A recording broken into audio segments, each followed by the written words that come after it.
Welcome everybody to this week's podcast. This is the Beaver County Softball Network.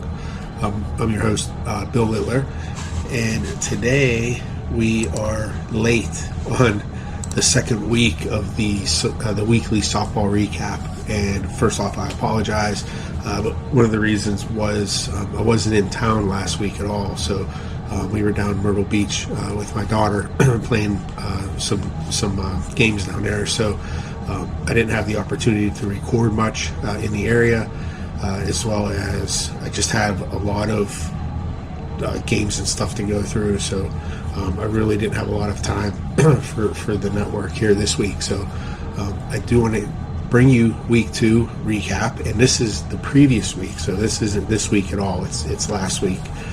And the stats that we've had from that. So the first thing is the GameChanger Top Performers, and I've been trying to keep up with the stats in GameChanger and just keeping an eye on the papers and stuff. So these are the girls that were the top performers last week.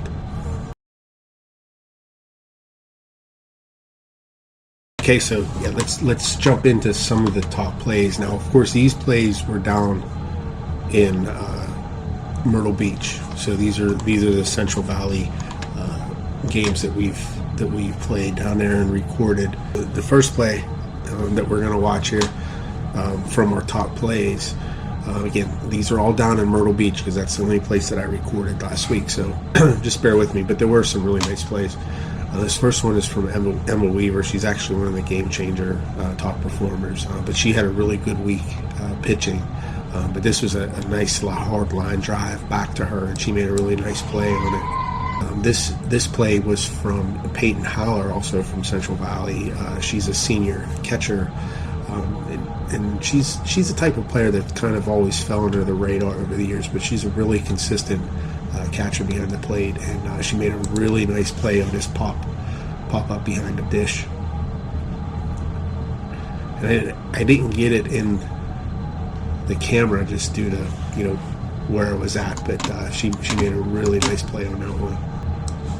This game here, this game actually went into extra innings. I believe we played 9 innings in this one, and this shortstop for their team, this team was St. James Sharks.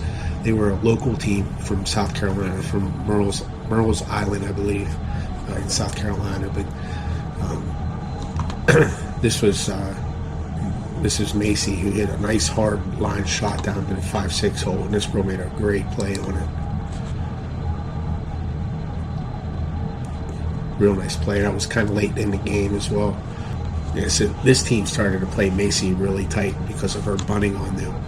And this is the bottom of the 8th inning. There's one out, and then Macy's up, and this third baseman's cheating up, and Macy gets one past her down the line.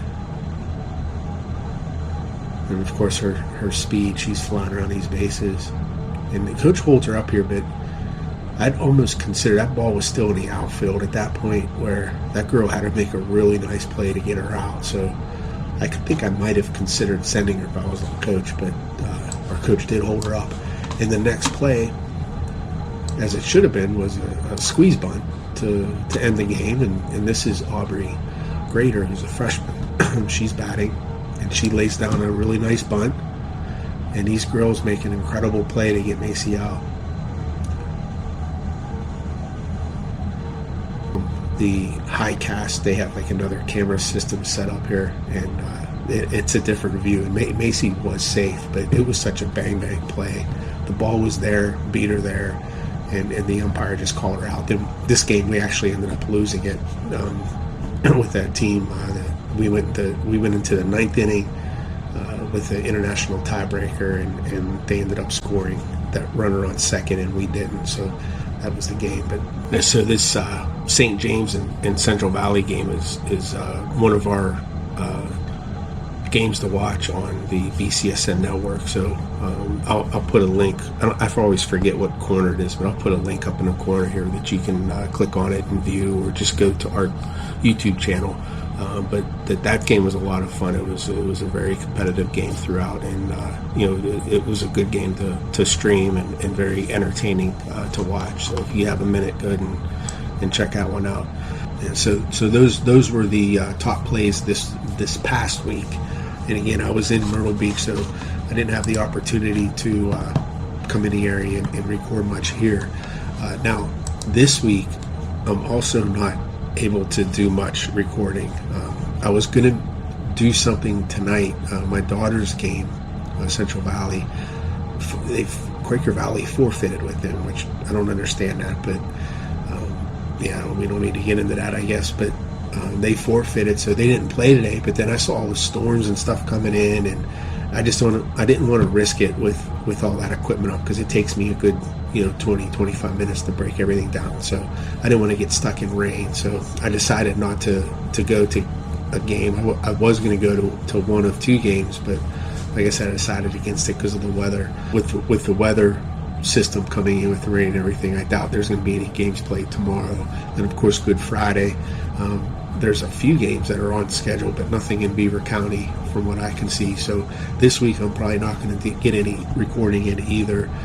But next week I have a schedule of 3 games that I'm going to do. So the first one is going to be a big section matchup between Central Valley and Hopewell, and that's going to be on Wednesday, April 12th.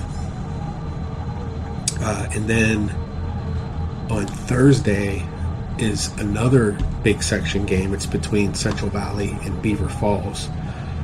I'll do that one as well. And then on Friday, there's a game in Ambridge. So it'll be Beaver and Ambridge. I'm going to try to get to that game. I didn't look and see if there's anything scheduled on Monday or Tuesday, but I am available those days. But I'll have to dig deeper and see if I can find anything, maybe reschedules or something. But those are the games that I'm targeting. So Wednesday, April 12th, CV at Hopewell. Thursday, April 13th is CV at Beaver Falls. And then Friday, April 14th is Beaver at Ambridge. So that's my plan. Of course, the weather always likes to change things a little bit. So, hopefully we can get some of the dry weather and warmer weather and not have to worry about none of this rain out. So happy Easter, everybody. And thanks for joining and watching and your support and everything here at the Beaver County Softball Network. I hope you guys are enjoying everything. I do have that Mevo raffle that I'm still selling tickets for. So they're $25 an entry, and it's just going to be a reverse raffle.